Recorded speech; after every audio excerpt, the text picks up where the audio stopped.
సాక్షాత్తు retired supreme court judge నాయకత్వం వహించే ఎన్హెచ్ఆర్సీ మానవ హక్కుల కమిషన్ ఇవాళ రేవంత్ రెడ్డి సర్కారును వారి వ్యవహారాన్ని జరిగిన పైశాచిక పర్వాన్ని తీవ్ర స్థాయిలో తప్పుబట్టింది. క్షేత్రస్థాయిలో కూడా పర్యటించింది ఎన్హెచ్ఆర్సీ. కేవలం వీళ్ళ రిపోర్ట్ అయినలే వచ్చి అన్ని వాస్తవాలు తెలుసుకున్నారు. అడుగడుగున మానవ హక్కుల ఉల్లంఘన జరిగింది అని కుండబద్దలు కొట్టి మరి స్పష్టంగా చెప్పింది. ఎవరో ఫార్మాస్యూటికల్ కంపెనీ కోసం అల్లుడిదని కొందరు అంటున్నారు. మరి అల్లుడిదో గిల్లుడిదో తెలియదు కానీ ఎవరి కోసమో పేద రైతుల భూములు గుంజుకునే ప్రయత్నాన్ని ఎన్హెచ్ఆర్సీ అభిశంసించింది. ఈ రాష్ట్రానికి ముఖ్యమంత్రిగా మాత్రమే కాదు రేవంత్ రెడ్డి గారు, కొడంగల్ ఎమ్మెల్యేగా ఉన్నాడు. అట్లే రాష్ట్రానికి హోంమంత్రి కూడా ఆయనే.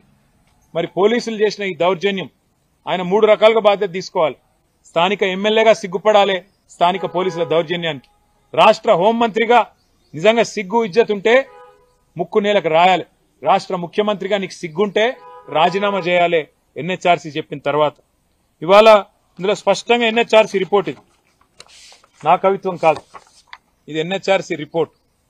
మరి మీడియా కూడా ఎందుకో గానీ ఇది పెద్దగా రాయలేదు, ఒక్కరు తప్ప పెద్దగా ఎవరు రాయలేదు. అందులో ఎంత స్పష్టంగా చెప్పిండ్రంటే ఎన్హెచ్ఆర్సీ నివేదికలో నేను కొద్దిగా చదివి వినిపించే ప్రయత్నం చేస్తా. During the spot enquiry few villagers stated their family members or themselves were allegedly assaulted or molested by police team. మా మీద దాడి జరిగింది, సెక్షువల్ గా హరాస్మెంట్ జరిగింది అని చెప్పి డైరెక్ట్ గా ఎన్హెచ్ఆర్సీ బృందానికి ఇక్కడ ఉండే మా సోదరులు చెప్పినారు. పేరు నేను చెప్పను. ఒక అమ్మాయి 22 ఏళ్లు. She alleged that police had molested with her mother in law during the raid. నన్నే కాదు మా అత్తను కూడా మరి శారీరకంగా ఇబ్బంది పెట్టినారు అని ఒక ఆడబిడ్డ చెప్పిందంటే నిజంగా ఈ దేశంలో ఏ ఆడ కూతురు అన్న చెప్తుందా నా మీద ఇట్లా అఘాయిత్యానికి పాల్పడ్డరు అని జరగకుండా అబద్ధం చెప్తుందా? మన దేశం ఎటువంటి దేశం? ఆడపిల్లలు ధైర్యంగా ముందుకొచ్చి చెప్తారా ఇసుంటి? అంటే ఎంత దౌర్జన్యంగా, ఎంత దౌర్భాగ్యంగా, ఎంత కిరాతకంగా, ఎంత పాశవికంగా రేవంత్ రెడ్డి ప్రభుత్వం ఉన్నదో దీన్ని బట్టే చెప్పొచ్చు. ఇంకొక అమ్మాయి షీ అలిజెడ్, పేర్లు నేను కావాలని ఒమిట్ చేస్తున్నా, alleged that police have assaulted her during the raid and she sustained injury on her left thigh. నా ఎడమ తొడ మీద దెబ్బ తాకింది. తొడల మీద కొడతారండి ఆడపిల్లలు? ఇదేనా ప్రభుత్వాలు వ్యవహరించాల్సిన పద్ధతి? అట్లాగే the villagers who were arrested at night were beaten up at the police station Parigi and were also threatened not to speak about the beating in front of magistrate. పిచ్చ కొట్టుడు కొట్టడమే కాకుండా అరెస్ట్ చేసి పరిగి పోలీస్ స్టేషన్ లో magistrate ముందు చెప్తే మళ్ళా కొడతాం, మీ ఇంటోళ్ళని తీసుకొచ్చి కొడతాం అని బెదిరించిన మాట వాస్తవం అని చెప్పి ఎన్హెచ్ఆర్సీ చెప్పింది. నష్టపరిహారం పెంచండి అని చెప్పినాం. మీరు 3 లక్షలు ఇస్తే 7 లక్షలు చేయమన్నాం. ఈ రోజు మీరు ప్రతి ప్రాజెక్టు పక్కన 100 ఎకరాలు మీరు ఫామ్ హౌజులు కొనుక్కున్నారా లేరా? ఈ రోజు ప్రాజెక్టులు డైరెక్ట్ గా కొండ పోచమ్మ నుంచి మీ ఫామ్ హౌస్ కి, మీ ఎర్రవల్లి ఫామ్ హౌస్ కి కాల్వలు తీసుకొని 100 ఎకరాలు మీరు నీళ్లు తీసుకెళ్ళినరా లేరా? ఈ రోజు రంగనాయక సాగర్ దగ్గర హరీష్ రావు గారికి ఫామ్ హౌస్ ఉన్నదా లేదా? మీరు ప్రాజెక్టులు కట్టిందే మీ ఫామ్ హౌస్ల కోసం. ప్రాజెక్టులు కట్టిన కాడే మీరు ఫామ్ హౌస్లు తీసుకున్నారు. దుర్మార్గమైన ఆలోచన మీది. ఈ రోజు మీరు సిద్ధంగా ఉన్నారా విచారణకు?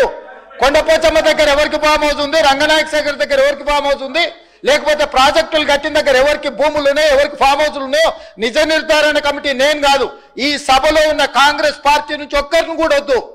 ఇవాళ వీళ్ళు ఎంతసేపు ఉన్నా మేము అబద్ధాలని చెప్తాం. ఆనాడు 2013 భూసేకరణ చట్టం ఉంటే దాన్ని కాదని జీవో నెంబర్ 123 అని కొత్త జీవో, కొత్త రాజ్యాంగం కనిపెట్టి బయింగ్ అండ్ సెల్లింగ్ ప్రాసెస్ లో ఒక నోడల్ ఆఫీసర్ను పెట్టాం, డబ్బులు ఇస్తాం, భూములు గుంజుకుంటాం అని చెప్తే కోర్టు కొట్టేయలేదా? కోర్టు మిమ్మల్ని తిట్టలేదా? ఎన్ని నోటిఫికేషన్లను రద్దు చేసింది? ఈ రోజు బలవంతంగా రైతుల భూములను గుంజుకున్నది మీరు. ఒకటే మాట మేము ఏం చెప్పినాము? నేను ఒకటే చెప్పదలుచుకున్నా అధ్యక్ష. ఈరోజు వాళ్ళు అర్థం చేసుకోవాల్సింది, కామారెడ్డిలో చంద్రశేఖరరావు గారిని ప్రజలు ఓడగొట్టిండ్రంటే ప్రజల ఆగ్రహం ఎట్లుందో అధ్యక్ష. నాకు ఓటమి మొదటిసారి కాదు, నేను ఓడినా గెలిచినా. ఆయన 10 ఏళ్ళు మంత్రిగా ఉంటే 20,000 కోట్లు తెచ్చిండు దావోస్లో పోయి. నేను 10 నెలల్లో సరిగా 1 సంవత్సరం తిరిగే లోపల 2,20,000 కోట్లు పెట్టుబడులు తెచ్చిన. ఇది నా సమర్థత. ఆయన ఏమనుకుంటాడంటే గుంటూరులో చదివిన తెలివితేటలు ఈడ పనికొస్తాయనుకుంటాడు.